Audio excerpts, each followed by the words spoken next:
this is 365 Everyday Counts with the Hendricks County Solid Waste Management District. And for the Community Spotlight this month, we're talking about farmers markets. So today we're at the Danville Farmers Market on opening day with Marcia Lynch from the Danville Chamber of Commerce. And she's going to tell us a little bit about the farmers market and what it does for the community. So Marcia, tell us about opening day. Tell us about how this has grown over the years. Well, we're very excited with our opening day today. It is part of the Geranium Festival with the Downtown Merchants Association. But we've grown a great deal. When we opened the market last year, we had 13 vendors. We're opening today with 23 and expect to have up to 35 during regular season. Wow, that's incredible growth. One of the things that you and I talked about was just the sense of community this brings in, and it does feel really good. You know, it's nice outside. It's cute on the square. So tell me about that. Well, we're thrilled with the weather we have today, for one thing, but our effort is to make it a community festival type event where people can come down on Saturday morning, pick up their vegetables or their soaps or whatever it is they've come for, and visit with their neighbors and have a cinnamon roll or some popcorn or something, and make it a morning. And some months we have music, and then we have huge crowds that just come and spend the morning. The cinnamon roll sounds pretty good. So also I noticed there are a lot of organic gardeners, there are soaps, homemade soaps, there are reusable bags. So can you tell us about how you feel this is benefiting the environment? Well, we feel like by offering those reusable bags, it's going to keep plastic bags out of the landfill. And thanks to the Solid Waste District, we were able to have a supply of those to hand out. We also are happy to encourage organic gardeners and people that want to grow their own vegetables because it seems to be friendlier to the environment that way. We also have a green cleaning products vendor this year that is going to be environmentally friendly as well. So we feel like it's doing our part to help the environment. Excellent. And I really like the idea of being able to communicate with the person who's actually made the product or grown the product and ask, you know, exactly what's in it and all of that. So this is wonderful. This is beautiful. I think Danville's done a really good job. There are other farmers markets throughout the county too. Avon, Plainfield, and Brownsburg all have farmers markets. We'll let you know exactly where you can find that information. And later we're going to be talking to Kathy Stamper, who is one of the vendors here who sells produce. Thanks.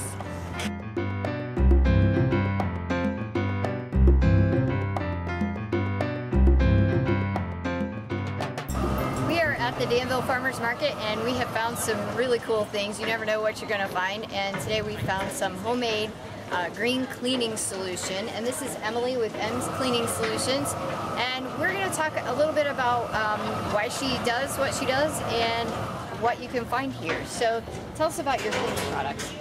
I started making the cleaning solutions out of a necessity to cut some money out of my budget.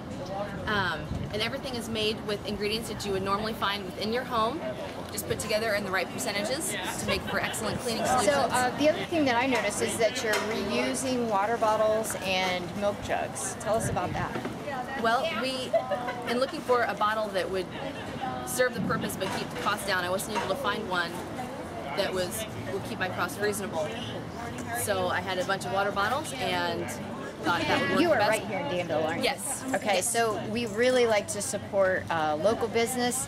And how can people get a hold of you if they'd like to get some of this? They can call me at 317-489-8584 or email at mscleaningsolutions@yahoo.com, or I'll be here at the Danville Farmers Market every Saturday. Great. Well, it was great to meet you, and thanks for doing your part. And we've already been to the Danville Farmers Market and talked a little bit about how that works, and today we're actually with one of the farmers that produces for the farmers market. This is Kathy Stamper with Green Earth Organics, easy to say, and we're going to talk a little about what she does to prepare for the farmers market and about some of her plants. So tell us about your farm. Our farm is mainly organic in the gardens now. We try not to add too much chemical-wise on the hay fields and that kind of thing. We also raise pastured beef and we're adding pork in the mix this year. And I also do chickens, broilers, that we have a chicken tractor for. And we roll them over the yard, and they fertilize the yard, and then they eat the grass. Right. So we have about 2.5 acres in garden, vegetable-wise. A few blueberry plants, 3 apple trees. We're just slowly adding to things. So it's raining, thank goodness, here in Indiana. We need the rain. And we already have tomatoes coming up here and flowering, and we've already got tomatoes on the plants in June, which is unheard of.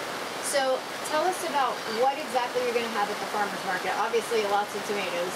Yes, we will have lots of tomatoes, and we will have lots of green beans, because my husband plants them with the 4-row planter, and he does 200-foot rows at a time, and he usually does 8 at a time. So we'll have lots of beans. We planted 100 pounds of potatoes this year. We also have, we're going to have lots of zucchini. One of my new helpers didn't realize how much zucchini to plant. She thought I meant to plant the whole packet of seed, and so we have actually 600 feet row of zucchini plants. So we will have lots of them this year. I told her she needs to be looking for recipes to share with people at the market when they buy the zucchini. Well, you know, abundance is a good thing. And you talked about having an abundance. That brings me to my next question. If someone wanted to buy in bulk, when is the best time for them to do that, and how should they go about doing that? In bulk generally is near the end of the growing season. That's when people start thinking about canning, wanting to buy bushels or half bushels. I'm not sure if that we will be able to fill many new orders this year. We do have orders from customers in the past that come back to us each year that we will try to fill. But as far as new, with doing an additional 3 markets, I don't know that we'll have a lot of bulk, but we'll sure try to help everyone we can. One of the things that I've noticed too is that farmers markets seem to be more popular. It seems like you are growing and expanding as well. What do you attribute that to? What do you think people are looking for at a farmer's market? I think the majority of people are looking for locally produced items, which is what we try to promote. If they purchase from people that are growing or producing an article within a 20-mile radius, the money stays in the community generally. They save on gas. Not only do they save on the gas in their cars, but they are saving on the transportation costs that grocery stores have to add onto their products. I love being able to talk to farmers like you and ask questions about where did this come from, and what kinds of things do you use to get it to grow, and what can I expect for my family, and how do we cook this? You were talking about some of the lesser known products and teaching people how to actually prepare those. Would you tell us about one of those? Okay. I think I might be the only one that sells kale at the market. Simply because of the bulk of the bag. I sell in 1-pound bags, but that's the minimum I would fix at a shot is a pound, because it tastes so good, and it's so good for you, and it is just as good reheated as it is when you first prepare it.